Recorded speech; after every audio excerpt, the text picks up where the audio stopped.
أشرف الأنبياء والمرسلين. أنا بادئ مسلم عليكم سيد الوالي وشاكرينكم ومرحبين بالبلد الكريم بالمناسبة معكم كله باسمه وجميل واسمه، وشاكرينكم على إتاحة هذه الفرصة وهذه السانحة من أجل إيصال رسالتنا وتوصيل مطالبنا اللي متأكدين فعلا دور تجبر تعاطي إيجابي منكم، نظرا تبارك الله اللي تميزوا به سيد الوالي من تفاني من إخلاص في العمل ومن إنصاف أيضا لأصحاب القضايا العادلة كيف قضيتنا احنا اليوم. وبالتالي نأكد لكم تمسكنا بالقيادة الرشيدة ودعمنا لفخامة رئيس الجمهورية والمشروع السياسي. ويقال احنا هذا كجماعة وطرف من الموالاة، ما في أعضاء الموالاة ولا ما شعرنا نمل منها، ونعتبر علينا كفاعلين سياسيين مسؤوليتنا الاجتماعية، مسؤوليتنا الاقتصادية، مسؤوليتنا الأخلاقية هي تسليط الضوء على مشاكل الاختلالات اللي موجودة، مواكبة الحكومة عليها.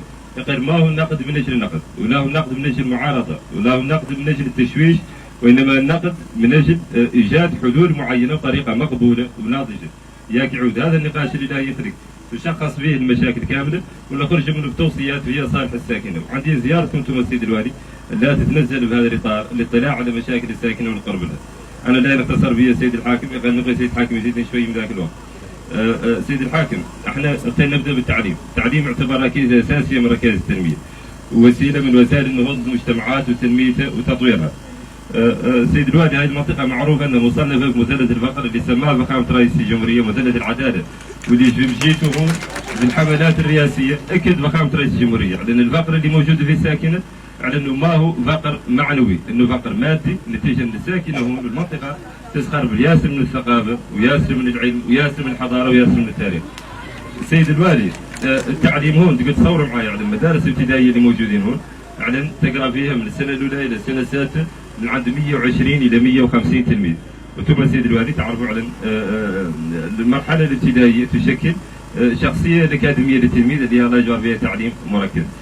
سيد الوالي احنا في هذه الاعداديه اللي موجوده هون ما فيها استاذ الفلسفه ولا فيها، وهذه ملاحظات فقط، هذه ملاحظات من الجماعه، ما فيها استاذ الفلسفه وفيها استاذ وحيد الرياضيات واستاذ وحيد الماده العربيه والماده الفيزياء متوزع على الاعداديه ومتوزع على الثانويه.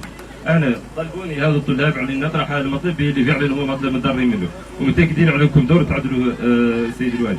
في نفس الوقت احنا سيد الوالي اللي مطالبين به هو على يخلق انشاء فصول جديده من اجل محاوله التغطيه على هذا الاكتظاظ اللي خارج. سيد الوالي 150 تلميذ تقرا بحجره واحده ما تقدر تستفاد منه، المعيار الوحيد اللي مطروح عندنا 50 تلميذ وهو تخطاها هنا الحق 120 و 150. سيد الوالي عندنا قريه هون قال هلوبك معدل فيها تجميع جديد اللي هو التجميع، وشاكرين الحكم على الانجاز تبارك الله اللي نوعي للتجميع اللي عدل تجميع التجار زايد هلوبك. هذا التجميع الحقيقه مفصول به ولا يتم شمل هاي الساكنه اللي موجوده كامله له. يقول سيد الوالي هذا التجميع تاثر به مدرسه قريه هلوبك، وهي ما هي مدرسه ولا حد فصل مفتوح، وتواصلنا مع المفتش بالمناسبه بالدور واستاذ له الى سبب استاذ ما جاني لليوم، بالتالي مطالبين بفتح ذاك الفصل ومطالبين ايضا بفتح مدارس بالاحراز، وهذا مقام يدعو لا مناسب له. بدنا نعتبر على المدارس بالاحراز ما هي قضيه تعلق لا بالاحراز، هذه قضيه تعلق مقاطعه ماركيو الكامله، قضيه تعلق بولايه اسيوط كامله ومستقبل الاجيال كاملين. بالتالي نطالب بكم سيد الوالي به ومتاكدين عليكم دور تعدلوا. اذا نطالبين بانشاء فصول دراسيه محاولة التغلب على الاكتظاظ ومثل موديب معلمي محاولة التغلب عليه. يعني نتكلم سيد الوالي على قضية زراعة. على كل حال مبارك لكم في هذا الموسم الزراعي تبارك الله اللي كان موسم متميز واللي كان موسم وفير، وانا اتشرف على اني كنت اول من اوائل ابناء هذه الولايه اللي عدل مهرجان زراعي في هذه البلديه. عدلت مهرجان زراعي هون ايتان الانطلاق الحمله الزراعيه، وكانت بالنسبه لي فرصه نفتحها امام المزارعين كاملين ياكلهم يعبروا عن امالهم، يعبروا عن الامهم، يعبروا عن مشاكلهم، وكنت متاكد من فخامه رئيس الجمهوريه ما ولا قديم على قارع الطريق، وهي فعلا اللي خلقت الفيديو وصل فخامه رئيس الجمهوريه وتعهد فخامه رئيس الجمهوريه من خلال اللجنه الوزاريه المكلفه بتخصيص مقاطعه باركيو لهذا الدعم. اذا نحن كمزارعين شاكرين رئيس الجمهوريه على ذلك، ونبقى مدير البعثه الموجوده تعطينا تفاصيل ذيك الاحواض المائيه كامله اللي موجوده تفاصيل المشروع. في مجال البنى التحتيه انا لا اسمحوا لي السيد الحاكم لان صار بعض وقت الاخوان الاخرى.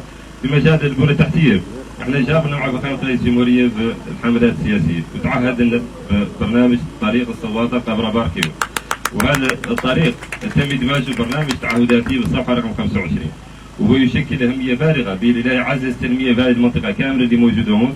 والمنطقة بما أنها منطقة زراعية لا هي يسمح مدي بأن يقدروا يصدروا الحبوب للولايات المجاورة كاملة. وبالتالي أنا قد كتبت مقال كان المشكلة اللي خلقت في معبر السياسة، وأكدت فيه على أنه كانت الحكومة عدلت هذا طريق صواد القبرة باركي ما يعود عندها مشكلة في ذاك المعبر، يعود عندنا خط بديل راكورسي الترناتيف بديل عن ذاك المعبر مقطع شقار القاهرة.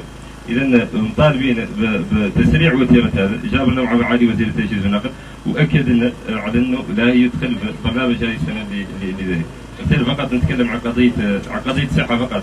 الصحة شاكر الإنجازات اللي خلقت في مجال الصحة، وقد جاءت بعد هون لوزارة الصحة وعدلت جولة لمعرفة الخريطة الصحية اللي موجودة في المقاطعة، وخرجت بخلاصة وهي على أن إياك تخلق لاكوفرتير سانيتير توتال في هذه المنطقة اللي هي، بحيث كل مواطن يعود عنده نفاذ خدمات صحية مقبولة، لأن لابد من إنشاء مركزين في هذه المنطقة. مقاطعة باركيو والسيد الوالي مقاطعة كبيرة وشاسعة، لابد من إنشاء مركز في زر المنحر هون وفي القبرة، ومركز في زر سهوة في العويسي، وأنه من خلاله لا تخلق تغطية صحية شاملة. ومشات وزارة الصحة مشكورة لوزارة الإسكان، ومازال المعلومات عبد المازال موجود على مستوى وزاره الاسكان اللي مسؤوله عن الاشغال. نبقوا سيد وايد نعرفوا حقيقتك، نقول لكم اللي تابعوها معنا. اذا لا نختصر مطلب اخير يتعلق بالتقطيع الاداري، وهو على ان كنا مأملين ان نحضروا هذا التقطيع الاداري اللي خلق، وكانت عندي معلومات تعود شبه مؤكده على الحكومه واحده فيه وان الدوله واحده فيه باللي مهمين عند المهمشين ومهمين عند هذه الساكنه.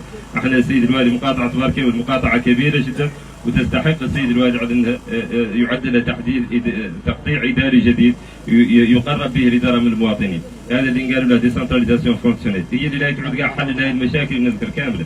مطالبين بالبلدي القبره تعود مقاطعه، وعلى العويسي تعود هذه هي مقاطعه، وعلى المقاطعه ذاك اللي يجي معها من خدمات صحيه وخدمات تعليم، قطعا انه يشكل نقله نوعيه ويساعد هذه الساكنه اللي موجوده هون.